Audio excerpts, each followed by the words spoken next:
Hello friends, welcome back to Ammu's learning. ഇന്ന് നമ്മൾ പഠിക്കുന്നത് 8th സ്റ്റാൻഡേർഡിലെ ബയോളജിയാണ്. അതിലെ 4th ചാപ്റ്റർ വൈ ക്ലാസിഫിക്കേഷൻ, തരം തിരിക്കുന്നതെന്തിന്. ഈ ചാപ്റ്ററിൽ നിന്നുള്ള സെക്കൻഡ് പാർട്ടാണ്. ഫസ്റ്റ് പാർട്ടിൽ നമ്മൾ പറഞ്ഞു നിർത്തിയത് ടാക്സോണമിയുമായി ബന്ധപ്പെട്ട കാര്യങ്ങളാണ് അല്ലേ. വർഗീകരണ ശാസ്ത്രം, ഫാദർ ഓഫ് ടാക്സോണമി, വർഗീകരണ ശാസ്ത്രത്തിൻ്റെ പിതാവ് എന്നറിയപ്പെടുന്നത് കോൾ ലിനേയസ് ആണ്. അദ്ദേഹത്തിൻ്റെ ടാക്സോണമിക് ഹയറാർക്കി, വർഗീകരണ തലങ്ങൾ പഠിച്ചു അല്ലേ. ബേസിക് ലെവലിൽ സ്പീഷീസ് ആയിരുന്നു, ഹയർ ലെവലിൽ കിങ്ഡം. അങ്ങനെ species, genus, family, order, class, phylum, kingdom, ഇതൊക്കെയാണ് കോൾ ലിനേഴ്സിൻ്റെ വർഗീകരണ തലങ്ങൾ. ലാസ്റ്റ് നമ്മൾ പറഞ്ഞു നിർത്തിയത് the levels of classification of cat അല്ലേ. പൂച്ചയുടെ വർഗീകരണ തലങ്ങളാണ് നമ്മൾ എഴുതിയത്. ഇന്ന് നമ്മൾ പഠിക്കുന്നത് ടാക്സോണമിക് ഹയറാർക്കി ഓഫ് പ്ലാന്റ്സ്, സസ്യവർഗീകരണ തലങ്ങളാണ്. Linnaeus also classified plants by including them in various levels from species to kingdom. Species മുതൽ കിങ്ഡം വരെയുള്ള തലങ്ങളിൽപ്പെടുത്തി കോൾ ലിനേയസ് സസ്യങ്ങളെയും വർഗീകരിച്ചു. Though revised in course of time, these are still used as the basic levels of classification. കാലാനുസൃതമായി ചില മാറ്റങ്ങൾ നിർദ്ദേശിക്കപ്പെട്ടിട്ടുണ്ടെങ്കിലും അടിസ്ഥാന വർഗീകരണ തലങ്ങളായി ഇവയെ തന്നെ ഇന്നും ഉപയോഗിക്കുന്നു. മനസ്സിലായോ? എന്താണ്? ചില മാറ്റങ്ങൾ നിർദ്ദേശിക്കപ്പെട്ടിട്ടുണ്ടെങ്കിലും ഇന്നും ഉപയോഗിക്കപ്പെടുന്നത് ഈ ടാക്സോണമിക് ഹയറാർക്കിയാണ്, വർഗീകരണ തലങ്ങളാണ്. ഇവിടെ കോക്കനട്ട് ട്രീയുടെയും മാംഗോ ട്രീയുടെയും ക്ലാസിഫിക്കേഷൻ കൊടുത്തിട്ടുണ്ട്. ക്ലാസിഫിക്കേഷൻ ഓഫ് കോക്കനട്ട് ട്രീ, അതുപോലെ ക്ലാസിഫിക്കേഷൻ ഓഫ് മാംഗോ ട്രീ. നമുക്ക് ആദ്യം ക്ലാസിഫിക്കേഷൻ ഓഫ് കോക്കനട്ട് ട്രീ നോക്കാം. കോക്കനട്ട് ട്രീ ഏത് കിങ്ഡത്തിലാണ്? പ്ലാന്റേ അല്ലേ. അനിമൽസ് എല്ലാം അനിമേലിയ എന്ന കിങ്ഡത്തിൽ വന്നതുപോലെ കോക്കനട്ട് ട്രീ പ്ലാന്റേ എന്ന kingdom. Phylum Angiospermophyta, class Monocotyledonae, series Calycinae, family Arecaceae, genus Cocos, species nucifera. Mango ട്രീയോ kingdom Plantae, phylum Angiospermophyta, class Dicotyledonae, series Sapindales, family Anacardiaceae, genus Mangifera, species Indica. മനസ്സിലായല്ലോ? ഇത് രണ്ടും ടെക്സ്റ്റിൽ തന്നിട്ടുള്ളതാണ്. കൂടുതൽ കണ്ടെത്തി എഴുതാൻ പറഞ്ഞിട്ടുണ്ട്. അപ്പോൾ നമുക്ക് പപ്പായയുടെ വർഗീകരണ തലങ്ങൾ കൂടി എഴുതാം. കിങ്ഡം ഏതാണ്? പ്ലാന്റേ, ഫൈലം ആൻജിയോസ്പേമോഫൈറ്റ, ക്ലാസ് ഡൈകോട്ടിൽഡോണെ, പിന്നെയോ സീരീസ് ബ്രാസിക്കെയിൽസ്, ഫാമിലി കാരിക്കേഷ്യ, ജീനസ് കാരിക്ക, സ്പീഷീസ് പപ്പായ. ഇനി നമുക്ക് ഡൈവേഴ്സിറ്റി ഇൻ നൈംസ്, പേരുകളിലെ വൈവിധ്യം പഠിക്കാം. Notice the organisms given in the picture and their names in different areas.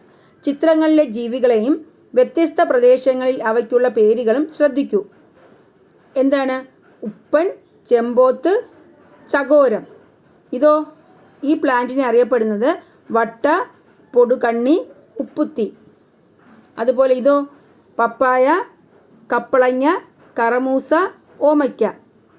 ഈ ജീവിയെ അറിയപ്പെടുന്നത് പഴുതാര, കരിങ്കണ്ണി, കൽക്കുന്നൻ, ചെതുമ്പൂരൻ. മനസ്സിലായോ? ഓരോന്നിനും ഒരു ഭാഷയിൽ തന്നെ ഇത്രയധികം പേരുകൾ ഉണ്ടെങ്കിൽ ഇതര ഭാഷകളിലേത് കൂടി കണക്കിലെടുത്താൽ വൈവിധ്യം എത്രയോ വലുതായിരിക്കും അല്ലേ. ഒരു ഭാഷയിൽ തന്നെ, മലയാളത്തിൽ തന്നെ നമ്മൾ ഇത്രയും പേരുകളിലാണ് ഒരു ജീവിയെ വിളിക്കുന്നത്. അങ്ങനെയാണെങ്കിൽ മറ്റു ഭാഷകളിലെ പേരുകൾ കൂടി എടുത്താൽ വൈവിധ്യം എത്രയോ വലുതായിരിക്കും. ഇങ്ങനെ വ്യത്യസ്ത പേരുകൾ ഉണ്ടായിരിക്കുന്നത് അവയെക്കുറിച്ചുള്ള പഠനത്തിന് തടസ്സമാകുമോ? ഒരേ ജീവി പല ഭാഷകളിലും പല പ്രദേശങ്ങളിലും പല പേരുകളിൽ അറിയപ്പെടുന്നത് കൊണ്ടുള്ള ബുദ്ധിമുട്ടുകൾ പരിഹരിക്കുന്നതിനാണ് ബൈനോമിയൽ നോമൻക്ലേച്ചർ അഥവാ ദ്വിനാമ പദ്ധതി ആവിഷ്കരിച്ചത്. അപ്പോൾ എന്താണ് binomial nomenclature? Binomial nomenclature was proposed to solve the difficulties arising out of an organism being known by various names in different languages and regions. ഒരേ ജീവി പല ഭാഷകളിലും പല പ്രദേശങ്ങളിലും പല പേരിൽ അറിയപ്പെടുന്നത് കൊണ്ടുള്ള ബുദ്ധിമുട്ടുകൾ പരിഹരിക്കുന്നതിനാണ് ദ്വിനാമ പദ്ധതി ആവിഷ്കരിച്ചത്. This is a commonly accepted scientific method of naming. ഇത് പൊതുവെ അംഗീകരിക്കപ്പെട്ട ശാസ്ത്രീയ നാമകരണ രീതിയാണ്. രണ്ടു പദങ്ങൾ ചേർത്തുള്ള ശാസ്ത്രീയ നാമകരണമാണ് ദ്വിനാമ പദ്ധതി അഥവാ binomial nomenclature. Binomial nomenclature is the scientific method of naming by joining two words. അപ്പോൾ ബൈനോമിയൽ നോമൻക്ലേച്ചറിനെ പറ്റി അല്ലെങ്കിൽ ദ്വിനാമ പദ്ധതിയെക്കുറിച്ച് ഇത്രയും കാര്യങ്ങൾ മനസ്സിലായല്ലോ. ഇനി ഹൂ പ്രൊപ്പോസ്ഡ് ബൈനോമിയൽ നോമൻക്ലേച്ചർ? ദ്വിനാമ പദ്ധതി ആവിഷ്കരിച്ചത് ആരാണ്? Carl Linnaeus. കോൾ ലിനേയസ് ആണ് ബൈനോമിയൽ നോമൻക്ലേച്ചർ ആവിഷ്കരിച്ചത്.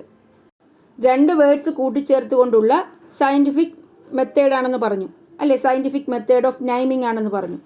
അപ്പോൾ ആ 2 പദങ്ങൾ ഏതൊക്കെയാണ്, എന്താണ് അതിൻ്റെ മീനിങ്? ആദ്യ പദം ജീനസിനെയും രണ്ടാം പദം സ്പീഷീസിനെയും സൂചിപ്പിക്കുന്നു. മനസ്സിലായോ? The first word of the scientific name indicates the genus and the second word indicates the species. By this method the scientific name of an organism is the same all over the world. ഇപ്രകാരം പേര് നൽകുമ്പോൾ ഒരു ജീവിയുടെ ശാസ്ത്രീയ നാമം ലോകത്തെല്ലായിടത്തും ഒന്നു തന്നെയായിരിക്കും. മനസ്സിലായല്ലോ? ബൈനോമിയൽ നോമൻക്ലേച്ചറിലൂടെ പേര് നൽകുമ്പോൾ ഒരു ജീവിയുടെ സയൻറ്റിഫിക് നൈം ശാസ്ത്രീയ നാമം ലോകത്തെല്ലായിടത്തും ഒന്നു തന്നെയായിരിക്കും. ഇതനുസരിച്ച് മനുഷ്യൻ്റെ ശാസ്ത്രീയ നാമം the scientific name of human beings is Homo sapiens. മനുഷ്യൻ്റെ ശാസ്ത്രീയ നാമം ഹോമോ സാപ്പിയൻസ് എന്നാണ്. What does each word in the binomial nomenclature refer to? ദ്വിനാമ പദ്ധതിയിലെ പദങ്ങൾ ഓരോന്നും എന്തിനെ സൂചിപ്പിക്കുന്നു? The first word of the scientific name indicates the genus and the second word indicates the species. അടുത്ത question, what is the advantage of naming with binomial nomenclature? ദ്വിനാമ പദ്ധതി ഉപയോഗിച്ച് പേര് നൽകുമ്പോഴുള്ള മെച്ചം എന്താണ്? By this method the scientific name of an organism is the same all over the world. ഈ പദ്ധതി പ്രകാരം പേര് നൽകുമ്പോൾ ആ ജീവിയുടെ ശാസ്ത്രീയ നാമം ലോകത്തെല്ലായിടത്തും ഒരുപോലെയായിരിക്കും. ഇനി ഈ ടേബിൾ കംപ്ലീറ്റ് ചെയ്യാനാണ്. Finding out the scientific names of various organisms. Expand the table by including the names of more organisms. വിവിധ ജീവികളുടെ ശാസ്ത്രീയ നാമങ്ങൾ കണ്ടെത്തി താഴെ കൊടുത്ത പട്ടിക ഉചിതമായി പൂർത്തീകരിക്കൂ. കൂടുതൽ ജീവിനാമങ്ങൾ ഉൾപ്പെടുത്തി പട്ടിക വിപുലീകരിക്കാനാണ്. അപ്പോൾ ഓർഗാനിസം സയൻറ്റിഫിക് നൈം. ഒന്നാമത്തേത് എലിഫൻറ്റ്, ആന. ആനയുടെ സയൻറ്റിഫിക് നൈം എന്താണ്? Elephas maximus. പീകോക്ക്, മയിൽ. Pavo cristatus. ഡോഗ്, നായ. Canis familiaris. ഹിബിസ്കസ്, ചെമ്പരത്തി. Hibiscus rosa sinensis. നീം, വേപ്പ്. Azadirachta indica. പേടി, നെല്ല്. Oryza sativa. പിന്നെ ഏതെഴുതാം? ക്രോ, കാക്ക. Corvus splendens. Jackfruit tree. Artocarpus heterophyllus. Tamarind tree, പുളി. Tamarindus indica. അതുപോലെ കണിക്കൊന്ന, കാഷ്യ ഫിസ്റ്റുല. ഈ സയൻറ്റിഫിക് നൈംസ് എല്ലാം ബൈനോമിയൽ നോമൻക്ലേച്ചർ ഉപയോഗിച്ച് പേര് നൽകിയതാണ്. ഇതിൽ ഫസ്റ്റ് വേർഡ് ജീനസിനെയും സെക്കൻഡ് വേർഡ് സ്പീഷീസിനെയും കാണിക്കുന്നു. ഇനി നമ്മൾ പഠിക്കുന്നത് 5 കിങ്ഡം ക്ലാസിഫിക്കേഷനാണ്. എന്താണ്? 5 കിങ്ഡം വർഗീകരണം. നമ്മൾ നേരത്തെ പറഞ്ഞു കോൾ ലിനേയസ് എങ്ങനെയാണ് ക്ലാസിഫൈ ചെയ്തത്? 2 കിങ്ഡം ആയിരുന്നു. ഏതൊക്കെയാണ്? കിങ്ഡം പ്ലാന്റ്, അതുപോലെ കിങ്ഡം അനിമേലിയ. പ്ലാന്റ്സ് എല്ലാം കിങ്ഡം പ്ലാന്റയിൽ വരും, അനിമൽസ് എല്ലാം കിങ്ഡം അനിമേലിയ. അപ്പോൾ who proposed 2 kingdom classification? Call Linnaeus. അപ്പോൾ ഇങ്ങനെ 2 കിങ്ഡമായി ക്ലാസിഫൈ ചെയ്യുമ്പോൾ നമുക്ക് ഒരുപാട് ജീവികളെ ഈ 2 ഗ്രൂപ്പിലും ഉൾപ്പെടുത്താൻ കഴിയാതെ വരും. കാരണം ജീവികളുടെ വൈവിധ്യം കാരണം പ്ലാന്റിൻ്റെ ഗ്രൂപ്പിലാണോ അല്ലെങ്കിൽ അനിമൽസിൻ്റെ ഗ്രൂപ്പിലാണോ ഉൾപ്പെടുത്തേണ്ടതെന്ന് ഒരു ആശയക്കുഴപ്പമുണ്ടായി. മൈക്രോ ഓർഗാനിസംസ്, സൂക്ഷ്മ ജീവികളൊക്കെ ഇങ്ങനെ 2 ഗ്രൂപ്പിലും ഉൾപ്പെടുത്താൻ കഴിയാതെ വന്നു. അങ്ങനെയായപ്പോൾ അമേരിക്കൻ ബൊട്ടാണിസ്റ്റായ Robert H Whittaker classified organisms into 5 kingdoms. American സസ്യശാസ്ത്രജ്ഞൻ റോബർട്ട് എച്ച് വിറ്റാക്കർ ഈ ജീവികളെ 5 കിങ്ഡമായി ക്ലാസിഫൈ ചെയ്തു. ഏതൊക്കെയാണ് 5 കിങ്ഡം? പ്ലാന്റ്സിനെ കിങ്ഡം പ്ലാന്റയിലും അനിമൽസിനെ കിങ്ഡം അനിമേലിയയിലും ഉൾപ്പെടുത്തി. അത് കഴിഞ്ഞ് മഷ്റൂംസ്, കുമിളുകളെ ഫംഗൈ എന്ന കിങ്ഡത്തിലും, അമീബ അത് കിങ്ഡം പ്രൊട്ടിസ്റ്റയിലും, ബാക്ടീരിയകളെ കിങ്ഡം മൊണീറ എന്ന കിങ്ഡത്തിലും ഉൾപ്പെടുത്തി. മനസ്സിലായോ? അങ്ങനെ 5 കിങ്ഡം വന്നു. Who proposed 5 kingdom classification? Robert H Whittaker. അദ്ദേഹത്തിൻ്റെ 5 കിങ്ഡം ക്ലാസിഫിക്കേഷനും അതിൻ്റെ പെക്യൂലിയാരിറ്റീസ്, പ്രത്യേകതകളും നോക്കൂ. Kingdom, some organisms included in the kingdom, peculiarities അല്ലേ? കിങ്ഡം ഉൾപ്പെടുന്ന ജീവികൾ, അതിൻ്റെ സവിശേഷതകൾ. ഓരോന്നായി നോക്കാം. കിങ്ഡം മൊണീറ ബാക്ടീരിയയാണ് കിങ്ഡം മൊണീറയിൽ വരുന്നത്. പെക്യൂലിയാരിറ്റീസ്, ആ കിങ്ഡത്തിൻ്റെ സവിശേഷത എന്താണ്? യൂണിസെല്ലുലാർ ഓർഗാനിസംസ് വിത്തൗട്ട് ന്യൂക്ലിയസ് ഇല്ലാത്ത ഏകകോശ ജീവികളാണ് കിങ്ഡം മൊണീറയിൽ വരുന്നത്. അതിൽ വരുന്ന ജീവികൾ ബാക്ടീരിയയാണ്. കിങ്ഡം പ്രൊട്ടിസ്റ്റ, അതിൽ വരുന്ന ജീവികൾ അമീബ. അതിൻ്റെ സവിശേഷത എന്താണ്? യൂണിസെല്ലുലാർ ഓർഗാനിസംസ് വിത്ത് എ ന്യൂക്ലിയസോട് കൂടിയ യൂണിസെല്ലുലാർ ഓർഗാനിസംസ്, ഏകകോശ ജീവികളാണ്. അടുത്ത കിങ്ഡം ഫംഗൈയാണ്.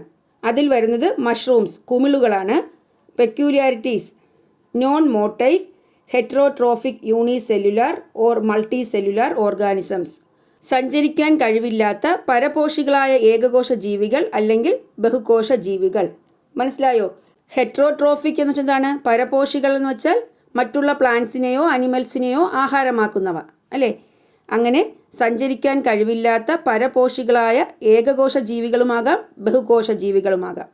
അടുത്ത kingdom plant autotrophic multicellular non motile organisms. സ്വപോഷികളും സഞ്ചാരശേഷിയില്ലാത്തവയുമായ ബഹുകോശ ജീവികൾ. പ്ലാന്റ്സ് എല്ലാം ഓട്ടോട്രോഫിക് ആണ് അല്ലേ? അവ സ്വന്തമായി ആഹാരം പ്രിപ്പയർ ചെയ്യുന്നു. അതുപോലെ മൾട്ടി സെല്ലുലാർ ബഹുകോശ ജീവികളാണ്. നോൺ മോട്ടൈൽ സഞ്ചരിക്കാൻ കഴിയാത്തവയാണ്. അടുത്ത കിങ്ഡം അനിമേലിയ, അതിൽ വരുന്നത് അനിമൽസാണ്. അതിൻ്റെ പ്രത്യേകത എന്താണ്? Heterotrophic multicellular organisms that have the capacity of locomotion. എന്താണ്? പരപോഷ ജീവികളാണ്, മറ്റുള്ളവയെ ആഹാരമാക്കുന്നവ. അതുപോലെ മൾട്ടി സെല്ലുലാർ ഓർഗാനിസംസ് ബഹുകോശ ജീവികളാണ്. That have the capacity of locomotion. എന്താണ്? സഞ്ചാര ശേഷിയുണ്ട്. അപ്പോൾ 5 കിങ്ഡം ക്ലാസിഫിക്കേഷനിൽ വരുന്ന ഓർഗാനിസംസ്, ജീവികൾ ഏതൊക്കെയാണ്? അവ ഓരോന്നും ഏത് കിങ്ഡത്തിലാണ് വരുന്നത്? അതിൻ്റെ സവിശേഷത. പെക്യൂലിയാരിറ്റീസ് ഓർമ്മിക്കാൻ എളുപ്പമാണ്. പ്ലാന്റ്സിൻ്റെയും അനിമൽസിൻ്റെയും പെക്യൂലിയാരിറ്റീസ് നമുക്കറിയാം. എന്താണ്?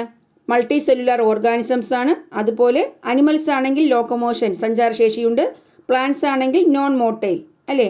അതുപോലെ മഷ്റൂംസ് ആണെങ്കിൽ ഹെറ്ററോട്രോഫിക് ആണ്. അമീബയും യൂണിസെല്ലുലാർ, ബാക്ടീരിയയും യൂണിസെല്ലുലാർ. ഇതെല്ലാം ഏകകോശ ജീവികളാണ്. ബാക്ടീരിയ ആണെങ്കിൽ വിത്തൗട്ട് ന്യൂക്ലിയസ് ഇല്ല. അമീബ ന്യൂക്ലിയസ് ഉണ്ട്. ആദ്യകാലങ്ങളിൽ ഈ ബാക്ടീരിയ പോലുള്ള സൂക്ഷ്മജീവികളെക്കുറിച്ചുള്ള അറിവ് പരിമിതമായിരുന്നു. പിന്നീട് മനസ്സിലായി ഈ മൊണീറ വിഭാഗത്തിൽ പെടുന്നത് ബാക്ടീരിയസ് ആണല്ലോ. ഈ ബാക്ടീരിയകളിൽ ആർക്കി ബാക്ടീരിയ എന്ന വിഭാഗം ഈ കോശഘടനയിലും ജീവധർമ്മങ്ങളിലും മറ്റു ബാക്ടീരിയകളിൽ നിന്ന് വ്യത്യാസമാണെന്ന് മനസ്സിലായോ? The archaebacteria belonging to the kingdom Monera are different from other bacteria in cell structure and physiological functions. Then kingdom Monera was further divided into 2 kingdoms, namely kingdom Archaea and kingdom Bacteria. മനസ്സിലായോ? ആർക്കി bacteria വ്യത്യാസമാണെന്ന് കണ്ടപ്പോൾ ഈ kingdom Monera വീണ്ടും 2 കിങ്ഡമായി വിഭജിച്ചു. ഏതൊക്കെയാണ്? Archaea എന്ന ഒരു കിങ്ഡവും bacteria എന്ന കിങ്ഡങ്ങളാക്കി മാറ്റി. അപ്പോൾ കിങ്ഡം മൊണീറ മാറി എന്തായി? Kingdom bacteria, kingdom archaea. കൂടാതെ കിങ്ഡത്തിന് മുകളിലായി ഡൊമൈൻ എന്നൊരു വർഗീകരണ തലം കൂടി കൂട്ടിച്ചേർത്തു. ഡൊമൈൻ. ഇത്തരത്തിൽ 6 കിങ്ഡം വർഗീകരണ പദ്ധതി ആവിഷ്കരിച്ചത് അമേരിക്കൻ സയൻറ്റിസ്റ്റായ കോൾ വൗസ് ആണ്. Who proposed 6 kingdom classification. Carl Woese. എന്താണ് 6 കിങ്ഡം ക്ലാസിഫിക്കേഷൻ എന്ന് മനസ്സിലായല്ലോ.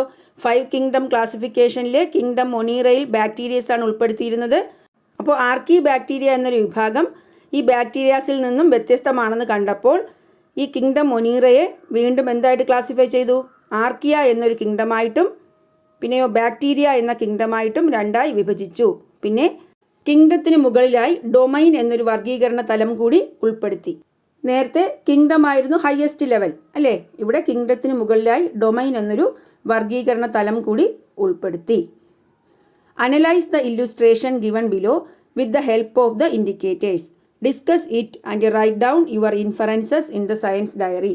ചുവടെ നൽകിയ ചിത്രീകരണം സൂചകങ്ങളുടെ അടിസ്ഥാനത്തിൽ വിശകലനം ചെയ്യൂ. ചർച്ച ചെയ്ത് നിഗമനങ്ങൾ ശാസ്ത്ര പുസ്തകത്തിൽ എഴുതുക. ഇതാ നോക്കൂ, 6 കിങ്ഡം ക്ലാസിഫിക്കേഷനാണ്. ആരുടെ? Call വൗസ്. Kingdom bacteria, kingdom archaea, അതുപോലെ നേരത്തെ പഠിച്ച kingdom Protista, kingdom fungi, kingdom plant, kingdom Animalia.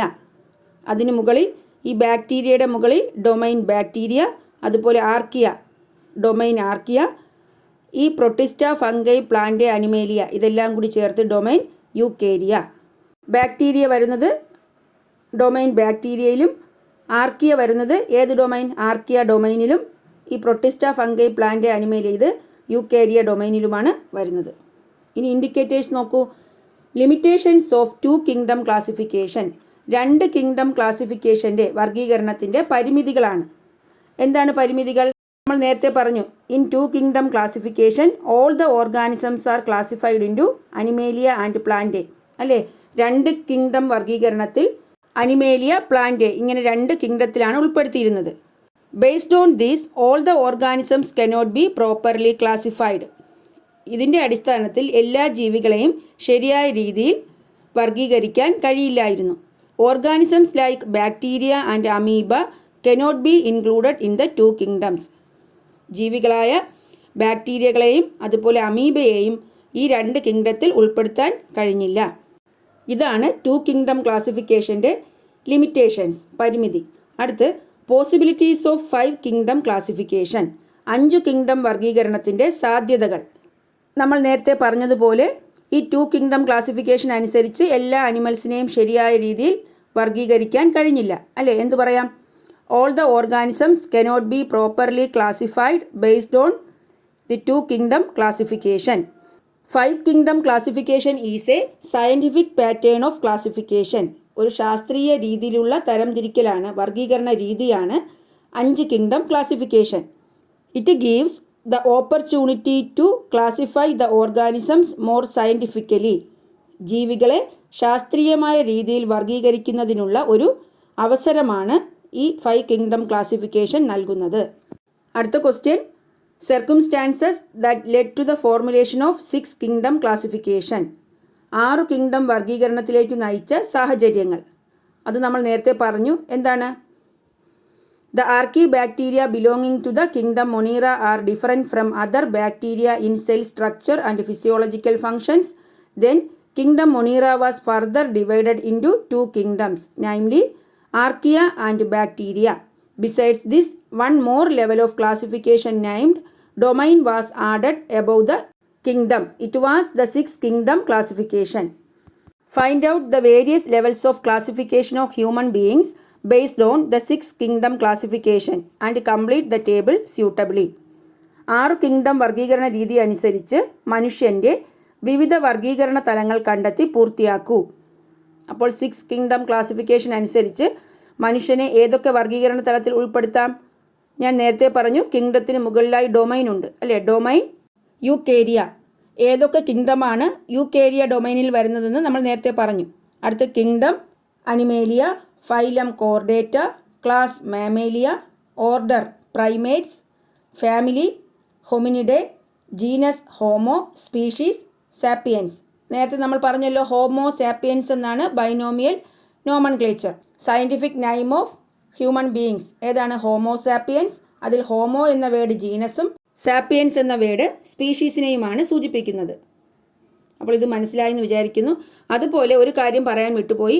ഈ പ്ലാന്റ്സിൻ്റെ വർഗീകരണ തലം പഠിച്ചപ്പോൾ അവിടെ ഓർഡർ അല്ല സീരീസ് ആണ്. ഞാൻ എടുത്തു പറഞ്ഞില്ല. അനിമൽസിൻ്റെ ടാക്സോണമിക് ഹൈറാർക്കിയിൽ ഓർഡർ ആയിരുന്നു, എന്നാൽ പ്ലാന്റ്സിൻ്റെ ടാക്സോണമിക് ഹൈറാർക്കിയിൽ സീരീസ് ആണ്. അടുത്ത് നോക്കൂ, read the news paper report Ebola casting death. മരണം വിതയ്ക്കുന്ന എബോള. എബോള വൈറസിനെ കുറിച്ചുള്ള ഒരു ന്യൂസ് പേപ്പർ റിപ്പോർട്ടാണ്. അല്ലേ? ലോകം എബോള രോഗത്തിൻ്റെ ഭീതിയിൽ. ലോകാരോഗ്യ സംഘടനയുടെ കണക്ക് പ്രകാരം ഇതുവരെ ഏകദേശം 9208 പേർ എബോള രോഗം മൂലം മരണമടഞ്ഞിട്ടുണ്ട്. എബോള വൈറസാണ് ഈ രോഗത്തിനു കാരണം. അല്ലേ? എബോള വൈറസിനെ പറ്റിയുള്ള ഒരു ന്യൂസ് പേപ്പർ റിപ്പോർട്ടാണ്. Why is it difficult to control diseases like Ebola. Ebola പോലുള്ള രോഗങ്ങളുടെ നിയന്ത്രണം എളുപ്പമല്ലാത്തത് എന്തുകൊണ്ട്? ഒരുപാട് കാരണങ്ങളുണ്ട്. അപ്പോൾ ചില പോയിന്റ്സ് ഞാനിവിടെ പറയാം. It is easy to transmit. ഈ രോഗം വ്യാപിക്കാൻ എളുപ്പമാണ്. The outbreak is in an area with poor public health infrastructure.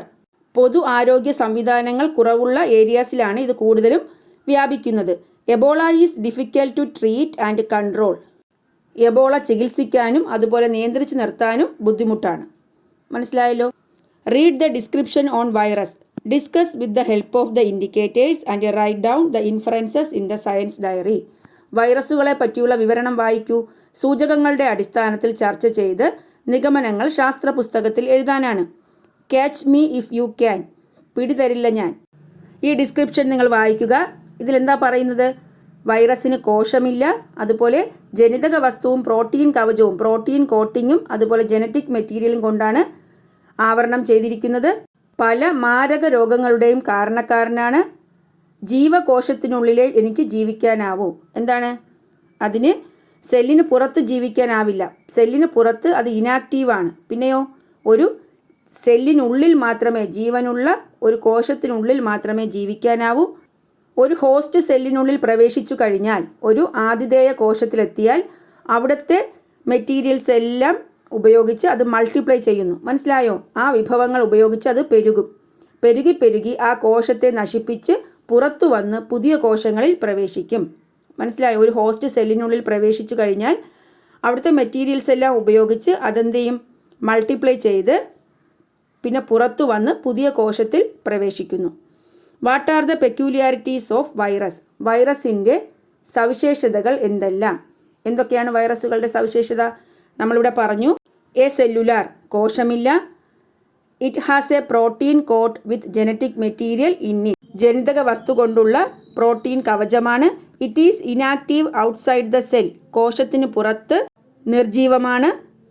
When it enters the host cell it multiplies using the materials in the host cell. ആതിഥേയ കോശത്തിലെത്തിയാൽ അവിടുത്തെ വിഭവങ്ങൾ ഉപയോഗിച്ച് പെരുകും. It multiplies rapidly and destroy the cell and then enters the other cell. പെരുകി ആ കോശത്തെ നശിപ്പിച്ച് പുറത്തു വന്ന് പുതിയ കോശങ്ങളിൽ പ്രവേശിക്കും. മനസ്സിലായല്ലോ. അടുത്ത്, can virus B included in any of the classification methods we have discussed earlier? മുമ്പ് ചർച്ച ചെയ്ത വർഗീകരണ രീതികളിൽ ഏതിലെങ്കിലും വൈറസിനെ ഉൾപ്പെടുത്താൻ കഴിയുമോ? എന്തുകൊണ്ട്? നോ, കഴിയില്ല. എന്തുകൊണ്ടാണ്? Because it is A cellular. ഇതിന് കോശമില്ല, അല്ലേ? കോശമില്ലാത്തത് കൊണ്ട് തന്നെ ഇത് ഏത് വർഗീകരണ തലത്തിൽ ഉൾപ്പെടുത്തും എന്നൊരു കൺഫ്യൂഷനുണ്ട്. ഒരു വർഗീകരണവും പരിപൂർണമാണെന്ന് അവകാശപ്പെടാനാവില്ല, അല്ലേ? ശ്രമങ്ങൾ തുടർന്നുകൊണ്ടേയിരിക്കുന്നു. കൂടുതൽ സ്വീകാര്യമായവ പൊതു അംഗീകാരം നേടുന്നു എന്ന് മാത്രം. അതുപോലെ നോക്കൂ, new variety of butterfly identified in western guards. പശ്ചിമഘട്ടത്തിൽ പുതിയ ഇനം പൂമ്പാറ്റയെ കണ്ടെത്തി. വാർത്തയിൽ എന്താ പറയുന്നത്? ഡൽഹി സർവകലാശാലയിലെ ഒരു കൂട്ടം ഗവേഷകരാണ് പുതിയ ഇനം പൂമ്പാറ്റയെ കണ്ടെത്തിയത്. പശ്ചിമഘട്ടത്തിലെ നിബിഡ വനങ്ങളിലാണ് ഇവയുടെ ആവാസം. How do we ensure that the organisms mentioned in such reports have never been identified? ഇത്തരം വാർത്തകളിൽ പരാമർശിക്കപ്പെടുന്ന ജീവികൾ ഇതുവരെ കണ്ടെത്തപ്പെടാത്ത ജീവിയാണെന്ന് എങ്ങനെ ഉറപ്പിക്കും? അതിനെന്ത് ചെയ്യണം? Find out the special features of the newly found organism. പുതുതായി കണ്ടെത്തിയ ജീവികളുടെ പ്രത്യേക സവിശേഷതകൾ കണ്ടുപിടിക്കുക. Also make a comparison with the other organisms that were found so far.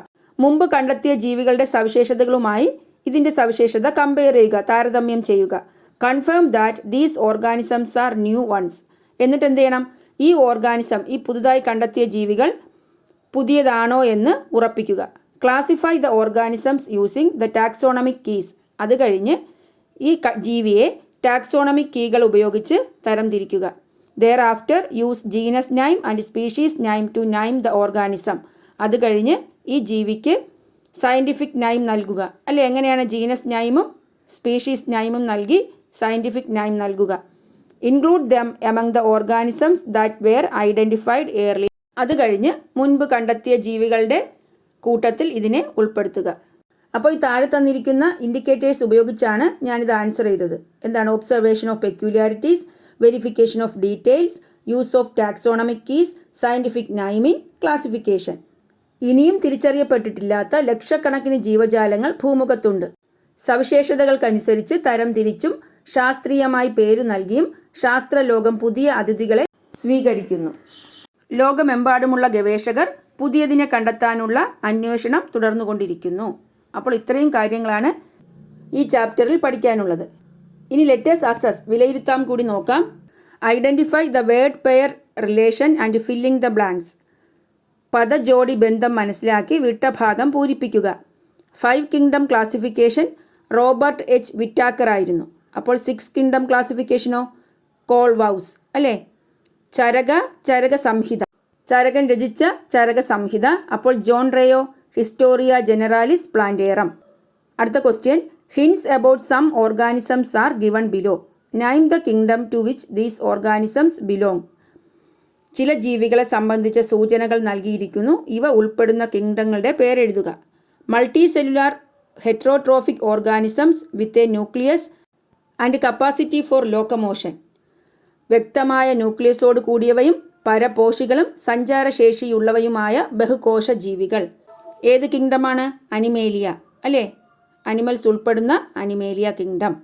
Multi cellular heterotrophic non motile organisms with a nucleus. വ്യക്തമായ ന്യൂക്ലിയസോട് കൂടിയ സഞ്ചരിക്കാൻ കഴിവില്ലാത്ത പരപോഷികളായ ബഹുകോശ ജീവികൾ. ഏതാണ്? Fungi. Unicellular organisms with a nucleus. വ്യക്തമായ ന്യൂക്ലിയസോട് കൂടിയ ഏകകോശ ജീവികൾ. പ്രൊട്ടിസ്റ്റ അല്ലേ. Multi cellular autotrophic non motile organisms with a nucleus. വ്യക്തമായ ന്യൂക്ലിയസോട് കൂടിയ സഞ്ചരിക്കാൻ കഴിവില്ലാത്ത സ്വപോഷികളായ ബഹുകോശ ജീവികൾ. ഏതാണ്? പ്ലാന്റ്സ് ഉൾപ്പെടുന്ന പ്ലാന്റേ കിങ്ഡം. അടുത്ത question, write from the table the name of the organism which has more resemblances with tiger. Give explanations for your answer. കടുവയുമായി ഏറ്റവും കൂടുതൽ സമാനതകളുള്ള ജീവിയുടെ പേര് പട്ടികയിൽ നിന്നും തിരഞ്ഞെടുത്തെഴുതുക. തിരഞ്ഞെടുപ്പിനുള്ള വിശദീകരണം നൽകുക. കടുവയുമായി സാമ്യമുള്ള ജീവിയുടെ പേരും അതിനുള്ള കാരണവുമാണ്.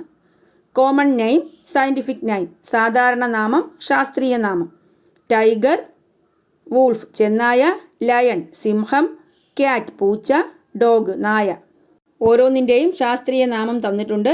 Tiger Panthera tigris, wolf Canis lupus, lion Panthera leo, cat Felis domesticus, dog Canis familiaris. ഇവിടെ ടൈഗറിൻ്റെ നാമവുമായി സാമ്യമുള്ള ജീവി ഏതാണ്? ലയണാണ്. കാരണം tiger and lion comes under the same genus. ഈ ടൈഗറും ലയണും ഒരേ ജീനസിലാണ് വരുന്നത്. ഏതാണ് ജീനസ്? പാൻതീറ. ഇവിടെ നോക്കൂ, ടൈഗറിൻ്റെയും ലയണിൻ്റെയും സയൻറ്റിഫിക് നെയിമിലെ ഫസ്റ്റ് വേർഡ് എന്താണ്? പാൻതീറ. ഈ ഫസ്റ്റ് വേർഡ് എന്ന് പറയുന്നത് ജീനസ് ആണ്, ജീനസ് നെയിമാണ് അല്ലേ. സെക്കൻഡ് വേർഡ് സ്പീഷീസ് നെയിമും. അപ്പോൾ ഇതാണ് ഇതിൻ്റെ ആൻസർ. അപ്പോൾ ഇത്രയും കാര്യങ്ങൾ നിങ്ങൾക്ക് മനസ്സിലായല്ലോ. അപ്പോൾ ഈ ക്ലാസ് നിങ്ങൾക്ക് ഇഷ്ടപ്പെട്ടു എന്ന് വിചാരിക്കുന്നു. ക്ലാസ് നിങ്ങൾക്ക് ഇഷ്ടപ്പെട്ടു എങ്കിൽ നിങ്ങൾ എൻ്റെ ചാനൽ സബ്സ്ക്രൈബ് ചെയ്യുക, നിങ്ങളുടെ ഫ്രണ്ട്സിനൊക്കെ ഷെയർ ചെയ്യുക. Thanks for watching Ammu's learning.